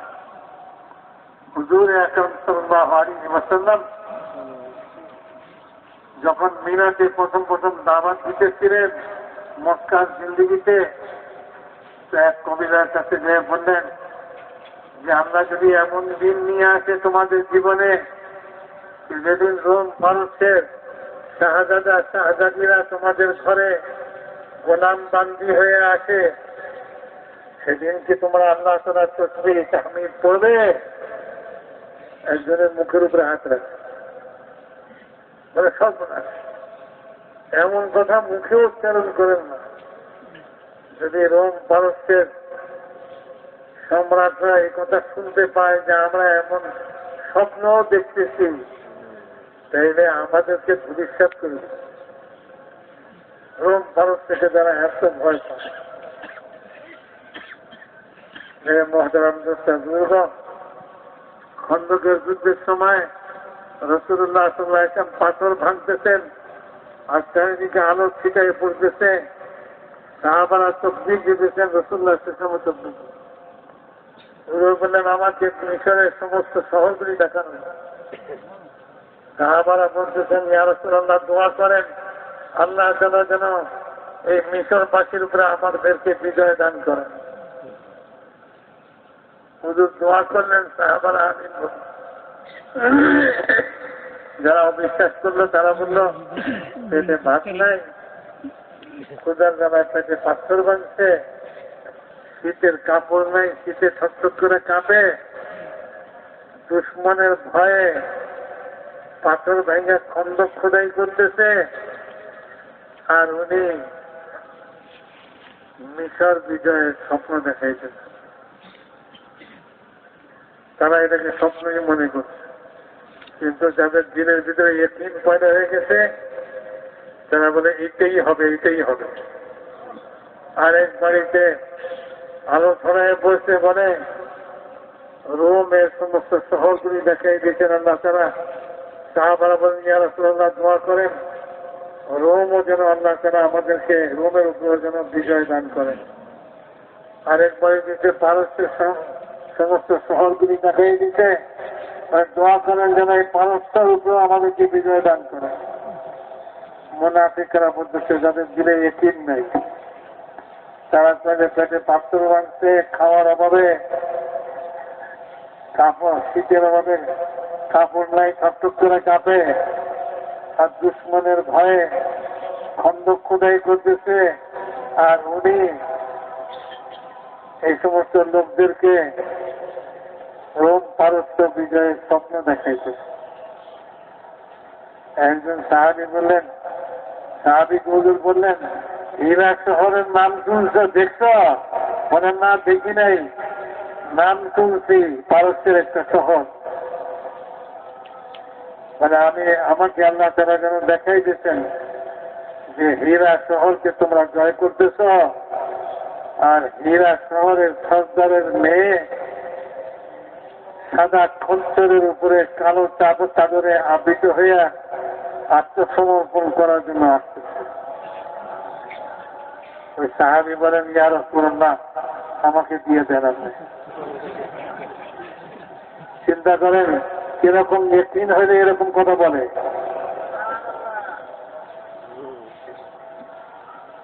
কিরকম বিশ্বাস হইলে এরকম কথা বলে।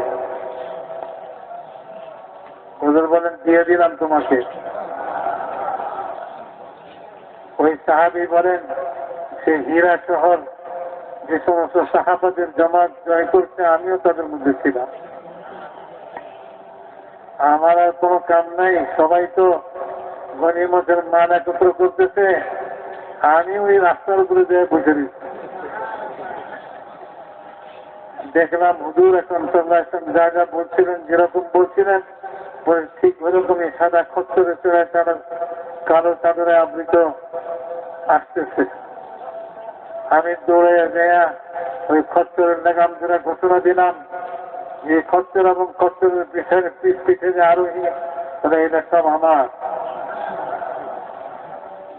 আমরা বলেন আরে এখনো গনিমতের মাল বন্টন হয় নাই, তুমি এই ঘোষণা কি করে দাও? চলো আমিরের কাছে। আমিরের কাছে ধরে দিয়ে গেছে। আমিরে বলে তুমি এই কাজ কেমনে করলাম? বলে এটা তো আমাকে রাসূলুল্লাহ সাল্লাল্লাহু আলাইহি ওয়াসাল্লাম ওই দিনই দিয়ে দিচ্ছেন, যেদিন তিনি এই শহর জয় হইবার সুসংবাদ দিয়েছিলেন। রাস্তা চাই নাকি সাক্ষী আছে? তো মজলিসের মধ্যে দু চারজন সাক্ষী তো পাওয়াই যায়। বলছে যে হ্যাঁ আমরা সাক্ষী আছি। ওই সাহাবীকে দিয়ে দিচ্ছে, যাও তোমারই। রাসূলুল্লাহ সেখান দিচ্ছে এদের উপরে আর কার কথা নিয়ে যেয়ে নিজের তাঁবুর মধ্যে ঢুকাইয়া তাঁবুর দরজার উপরে নিজে পাহারা হিসেবে বসে দিচ্ছে। কারণ ওই শহরের সর্দারের মেয়ে, এটা তো সর্দারের জন্য তার বংশের জন্য বড় বেইজ্জতির বিষয়। তো তার ভাইরা আইসা ওই লোকের সঙ্গে দরাদরি করে, আমাদের বোনকে ছেড়ে দেওয়া এত দিব। দুই একটা আঙ্গুর 5 বার দেখাইছে, কত হয়? 5 বার দেখাইলে কত হয়? হ্যাঁ, আর 10 বার দেখাইলে তো 10 বার দেখাইছে, 1 পয়সাও কম নিব না।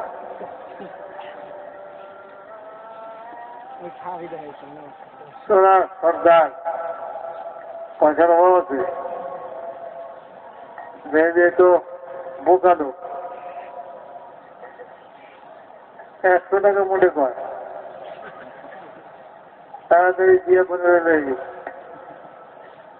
আর লোকজন এসে কয়ে মিয়া এত অল্প পয়সা দিয়ে দিলা, আরে তুমি লাখ চাইলেও তো দিত, কি করবো, আমি তো একটু উপরে বলাই জানি না। অমনি কম আল্লাহ তাআলা দুনিয়াতে উঁচা করে দিচ্ছে,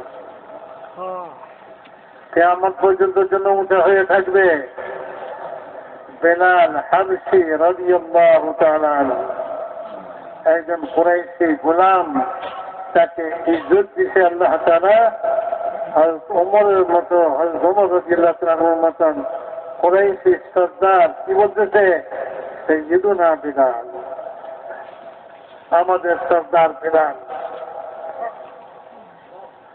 যে বেলালকে গলায় রশি বেঁধা জানোয়ারের মতো হেসে হেসে মক্কার গলি গলিতে ফিরতেছে বাচ্চারা।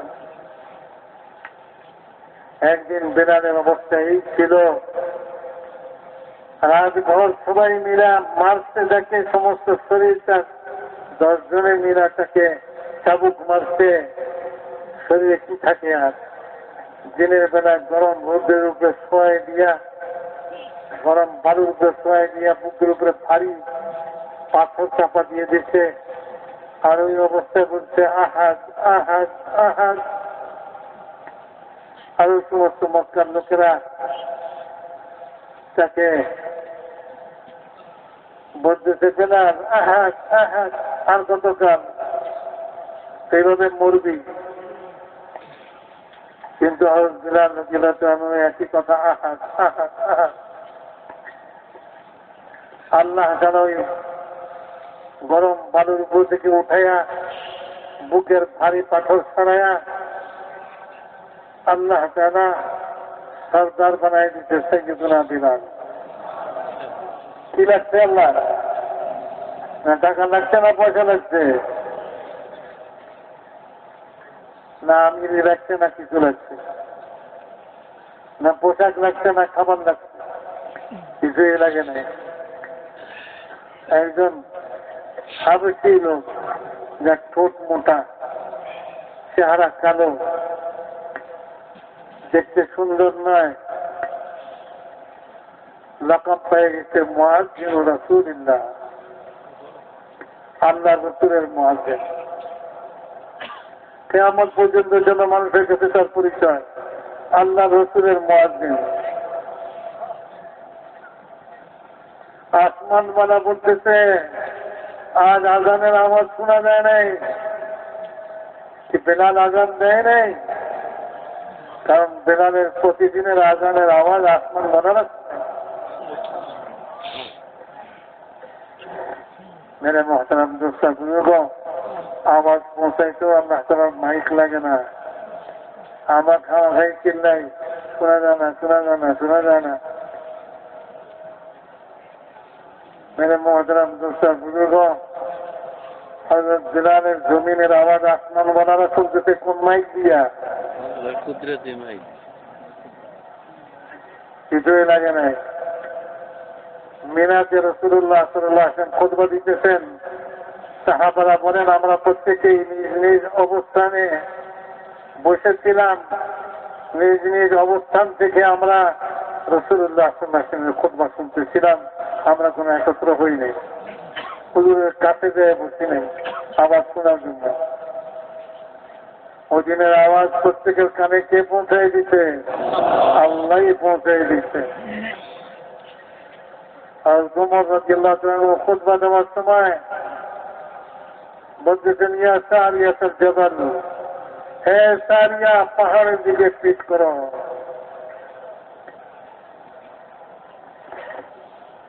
খুতবা শুনলে ওনারা মদিনায় বসা বলে ওমরের আচরণও এরকম আশ্চর্য লাগে, কিছুই বুঝি না আমরা।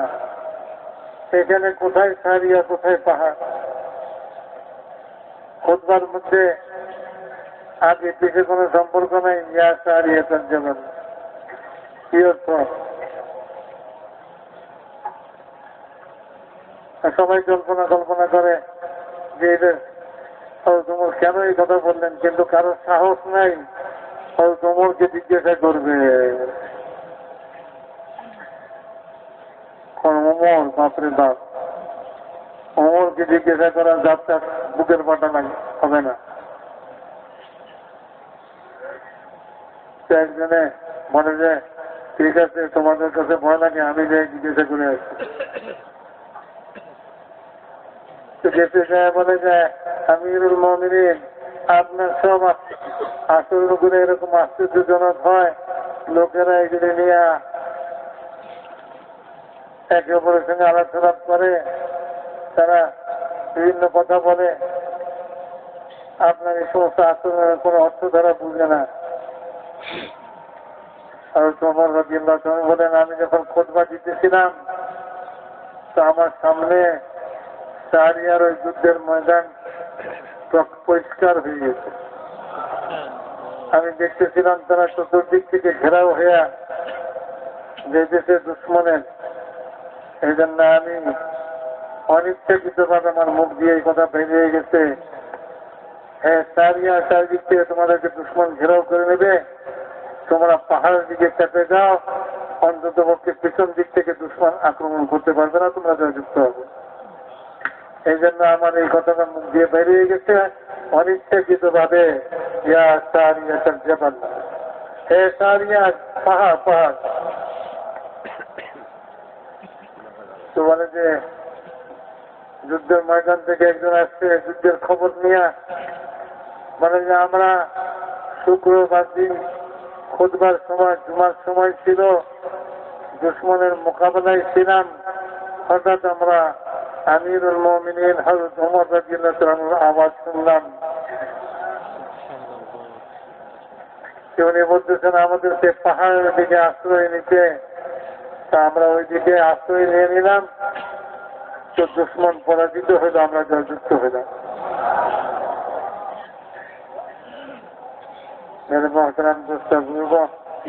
কিছু দেখাইবার জন্য এখন তো বৈজ্ঞানিক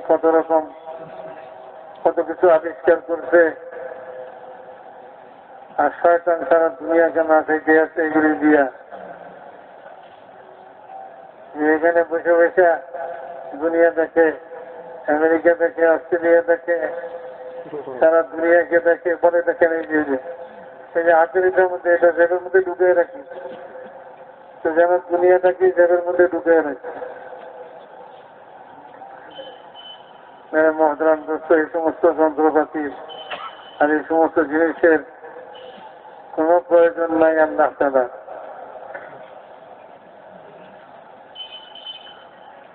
হাবশার বাদশাহ যারা যে মুহাজিরিনদেরকে আশ্রয় দিছিল, সে যখন ইন্তেকাল করলো নাজাশী, তো রাসূলুল্লাহ সাল্লাল্লাহু আলাইহি ওয়াসাল্লাম মক্কায় বসে খবর দিয়ে দিলেন, মদিনাতে বসে, যে তোমাদের ভাই নাজাশী ইন্তেকাল করল,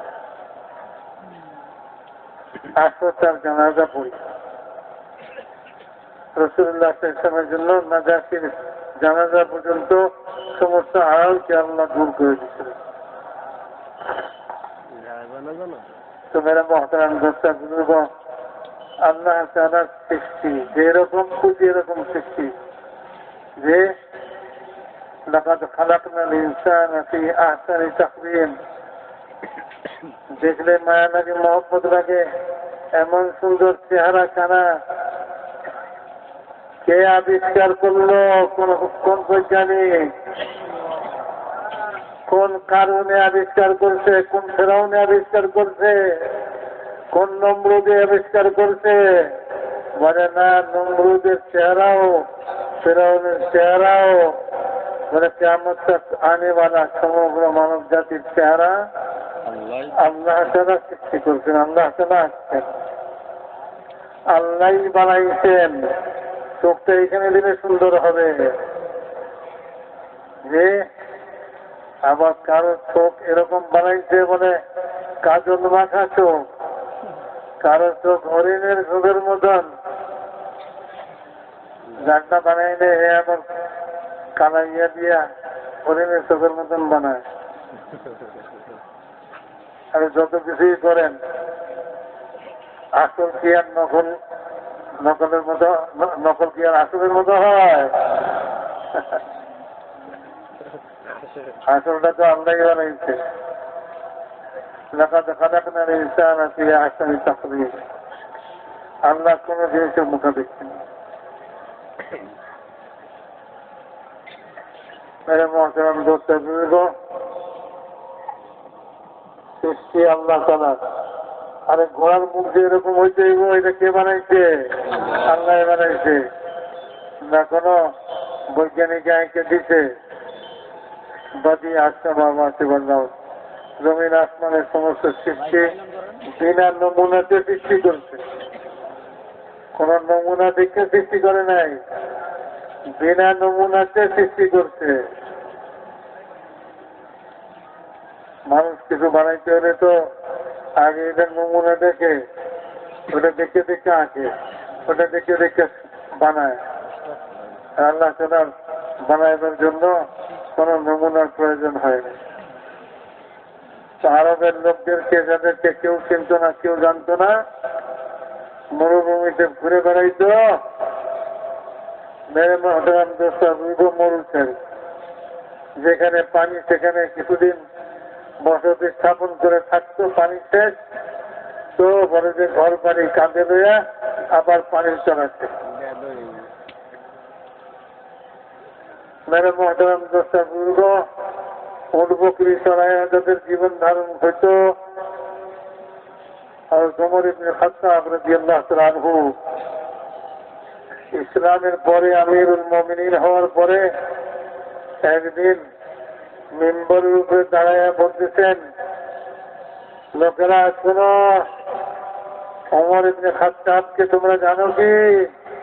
ওমর ইবনে খাত্তাব হলো ওই ব্যক্তি যে তার খালাদের বকরি চড়াইত এক মুষ্টি কিশমিশের বিনিময়ে। সে কথা বলে মিম্বর থেকে নেমে গেছে, আর কোনো কথা নেই। একজন লোক পিছিয়ে পিছিয়ে গেছে, বলে আমিরুল মুমিনিন মেম্বারে খাড়া হইয়া এরকম এইটুক কথা বলার কি প্রয়োজন দেখা দিল?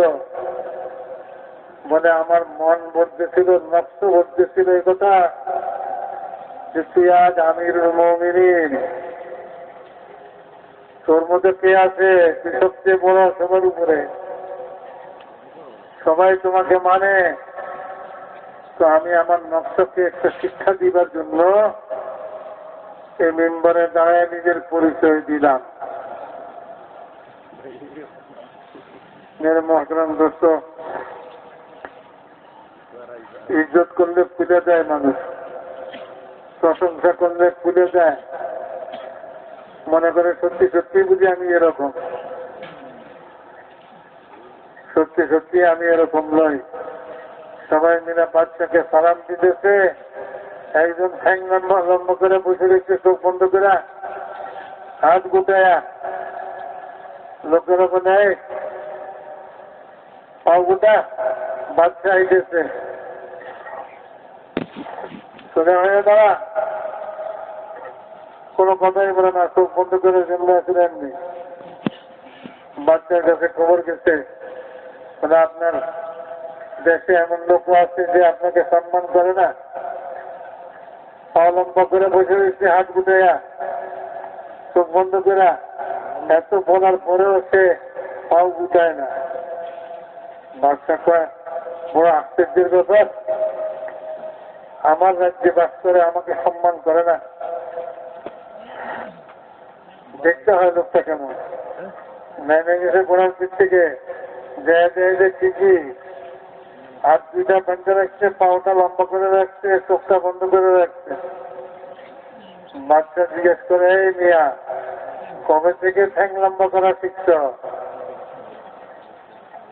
তো লোকটা চোখ বন্ধ রাখেই বলে, যেদিন থেকে হাত গুটাইছি সেদিন থেকে ঠ্যাং লম্বা করে দিচ্ছি।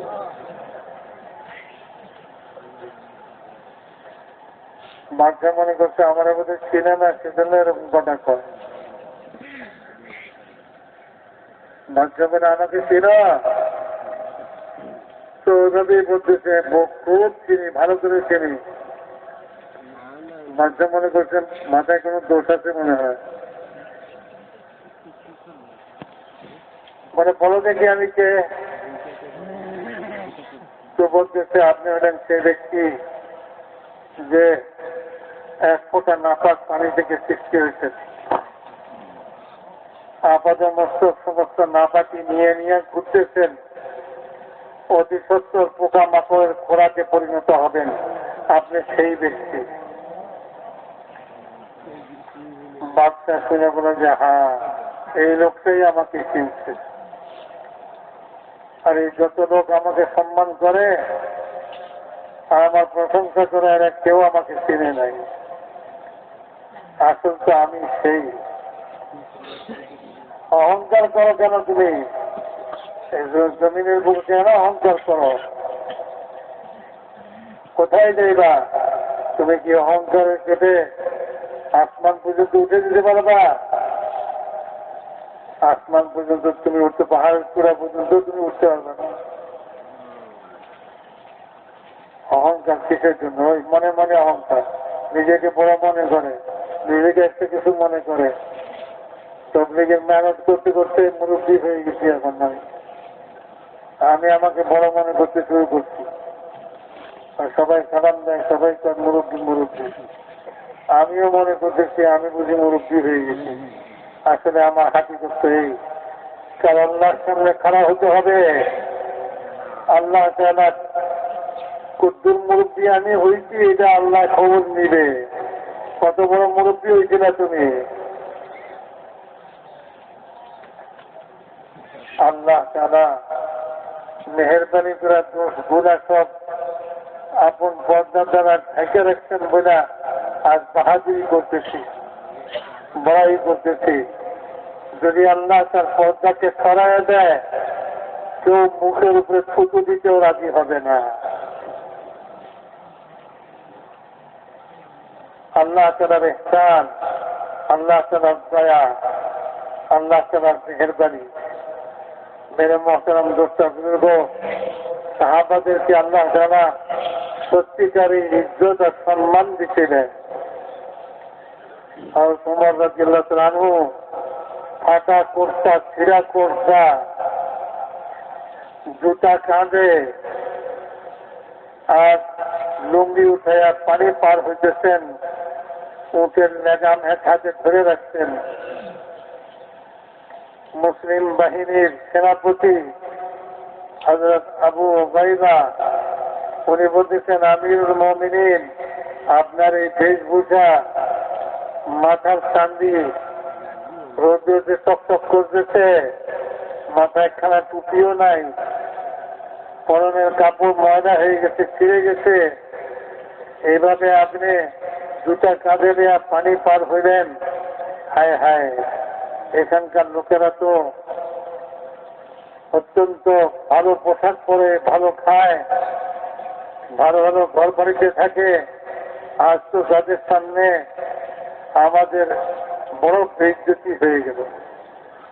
আর তোমার রাদিয়াল্লাহু বুকের মধ্যে এক ঘুষা মারলেন আর বললেন, আবু উবাইদা, তুমি ছাড়া আর কেউ যদি এই কথা বলতো, তা আমি এমন তাকে শাস্তি দিতাম যে কিয়ামত পর্যন্ত উম্মতে মুহাম্মাদের জন্য শিক্ষণীয় বিষয় হইত। আবু উবাইদা, আমাদেরকে আল্লাহ তাআলা একমাত্র ইসলাম আর দ্বীন দিয়ে ইজ্জত দিচ্ছেন। যদি আমরা ইসলাম আর দ্বীন ছাড়া আর কোন জিনিসের দ্বারা ইজ্জত তলাশ করি, তো আল্লাহ তাআলা আমাদেরকে আবার সেই উটবুকি চড়ানোর কাজে মরুভূমিতে মরুচারি বানায় দেওয়ার আল্লাহ তাআলার কাছে কোনো কঠিন বিষয়। কে চিনত ওমরকে, কে চিনত আবু বকরকে, কে জানতো ওসমানকে, আলীকে, কে জানতো সাহাবারাকে, কে জানতো বিলাল হাবশীকে? আল্লাহ তাআলা এরকম কওমকে আর জাতিকে এই ঈমান, আমাল আর এর দাওয়াত নিয়ে যখন আল্লাহর রাস্তায় তারা বের হইলেন, তো আল্লাহ তাআলা তাদেরকে ইজ্জত আর সম্মান দিলেন। যেখানে কোন সাহাবীর কবর জানা যায়, সেখানে মানুষের ভিড়, মানে এখান থেকে একটু বরকত নেই।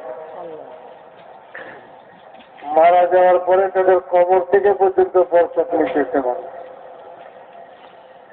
মেরে মোহতারাম দোস্ত বুজুর্গ, আল্লাহ রাব্বুল ইজ্জত এত বড় এক মোটা কাম হুজুর আকরাম সাল্লাল্লাহু আলাইহি ওয়াসাল্লামের খতমে নবুয়তের তোফাইলে এই উম্মতকে দিয়েছিলেন যে কাজ দ্বারা ঈমান জিন্দা হইয়া আল্লাহ পাকের আহকামাত জিন্দা হয়ে দিন জিন্দা হয়ে মেরে মুহতারাম দোস্ত এভাবে আল্লাহ তাআলা আসমান জমিনের সমস্ত সৃষ্টিকে আমাদের জন্য বাধ্য করছেন, যেমন সাহাবাদের জন্য বাধ্য করছেন।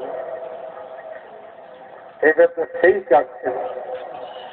এই কাজের মধ্যে যে তার জান মালের কোরবানি এবং এই কোরবানির সঙ্গে অগ্রসর হবে এবং ঈমানকে দিনের ভিতরে স্থান দিবে এবং জীবনের প্রত্যেকটা ক্ষেত্রে আল্লাহ তাআলার ইতাআত করবে, আল্লাহ রসুলের ইতাআত এবং আল্লাহ তাআলা আল্লাহ এবং আল্লাহ রসুলের হুকুমকে মেনে দিন মোতাবেক জীবনযাপন করবে। খালি ইবাদতে নামাজে নয়, তার মুআমালাতে, তার মুআশারাতে, লেনদেনে, কামাই রোজগারে মেরে মুহতারাম দোস্ত এই মেহনতকে পাওয়ার পরে যে এই মেহনতকে ছাড়বে তার কোনো গতি নেই। হযরত মাওলানা ইউসুফ সাহেব রহমাতুল্লাহ আলাইহি বলছিলেন কথা যে তোমার চিল্লা লাগাইছ, তোমাদেরকে দুনিয়ার আর কোনো কাজের উপযুক্ত ছাড়ি নাই, এই কামই তোমাদেরকে করতে হবে, এই কাম যদি ছাড়ো তো শেষ হয়ে যাবে। এই জন্য মেরে মুহতারাম দোস্ত বুঝব, আজ এই কথার এরাদা আর নিয়ত পাক্কা করতে হবে যে যতদিন বেঁচে থাকবো ততদিন এই কামের সঙ্গে জুড়ে থাকবো। মেরে মুহতারাম দোস্ত বুঝব, এই কামের উসুল আদাব তরিকা চিল্লা লাগায়া বারবার আল্লাহর রাস্তায় ফিরে ফিরে মকামে মেহনত করে করে এই কামকে আমরা শিখতে জানি। যেমন উসুল আর নিয়ম মতো আছে, সে উসুল নিয়ম মতো যে এই কামকে করবে জান মালের কোরবানির সঙ্গে দুনিয়াকে পিছনে রেখে এই কামকে আগে রেখা যে এই কামকে করবে, আল্লাহ তাআলা যেমন সাহাবাদের জন্য দুনিয়াকে বাধ্য করছিলেন, আল্লাহ তাআলা কিয়ামত পর্যন্ত যে এই কাম করবে তার জন্য দুনিয়াটাকে বাধ্য করবে। না হলে দোয়া ভিক্ষা করা ছাড়া আর কোনো উপায় থাকবে না। আজ দোয়া ভিক্ষা হচ্ছে, হুজুর দোয়া করেন, হুজুর দোয়া করেন, হুজুর দোয়া করেন। তা না হলে হুজুর আকরাম সাল্লাল্লাহু আলাইহি ওয়াসাল্লাম তো বলছিলেন যে আমার উম্মতের মধ্যে এমন লোক আছে যদি আল্লাহকে কসম দেয় আল্লাহ তার কসমকে পুরা করে। আল্লাহকে কসম দিতে পারে কে আছে? হাদিসের মধ্যে আসছে যে মিথ্যা মিথ্যি আল্লাহকে ওইরকম দরজায় পৌঁছে নেয়, কিন্তু সে লোক দেখাইবার জন্য আল্লাহকে কসম দেয়, আল্লাহ তাকে মিথ্যাবাদী বলে সাব্যস্ত করে। আর যদি সেই মর্তবায় পৌঁছে থাকে, সে যখন আল্লাহকে কসম দেয় তো আল্লাহ তার কসমকে পুরা করে। মিনহুমুল বারা, যার মধ্যে একজন হলেন হযরত বারা রাদিয়াল্লাহু তাআলা আনহু। যুদ্ধের ময়দানে যুদ্ধ চলতেছিল, মুসলমানরা আহত হইতেছিলেন, মুসলমানরা 3 দিন পর্যন্ত যুদ্ধ জয় হইতেছিল না। হযরত বারা রাদিয়াল্লাহু তাআলার কাছে এসে বলেন, এই বারা, হুজুর সাল্লাল্লাহু আলাইহি ওয়াসাল্লাম আপনার সম্পর্কে বলছেন আপনি যদি আল্লাহকে কসম দেন আল্লাহ সে কসমকে পুরা করেন। আজ আপনি আল্লাহকে কসম দেন যে মুসলমানদেরকে বিজয় দান করেন আল্লাহ তাআলা।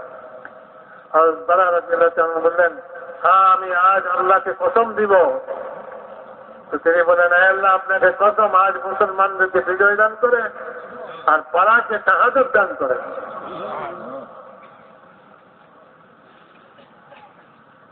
মেরে মুহতারাম দোস্তা বুজুর্গ, কোথায় আমরা, কোথায় তারা?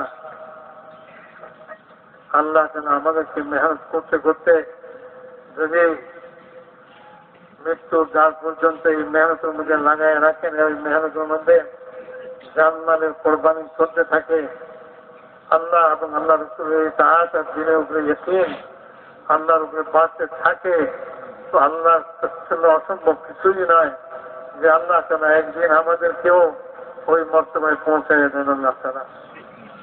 এটা আল্লাহর জন্য আশ্চর্য কিছুই নয়। এই জন্য সবাই তৈরি আছে তো ইনশাআল্লাহ? হিম্মত করে বলেন কে ইনশাআল্লাহ এইখান থেকে নগদ, যাতে আপনারা তো সবাই চিন্তা দেনেওয়ালা, বছরের দিন চিল্লা লাগানোর জন্য অনেক আগে থেকে আওয়াজ করতেছে। এখন থেকে এখান থেকে 4 মাসের জন্য আমরা রাস্তায় যাওয়ার জন্য কে কে তৈরি আছেন দাঁড়ান দেখে নিজে জানেন।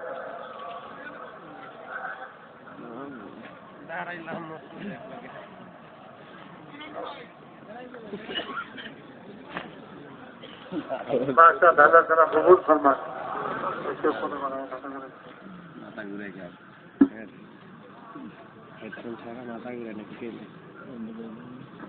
অবশ্যই কথা বলেন আমার মাথা ঘুরে। ভাই আরো দাঁড়াই ভাই, মাশাআল্লাহ আরো দাঁড়াই ভাই।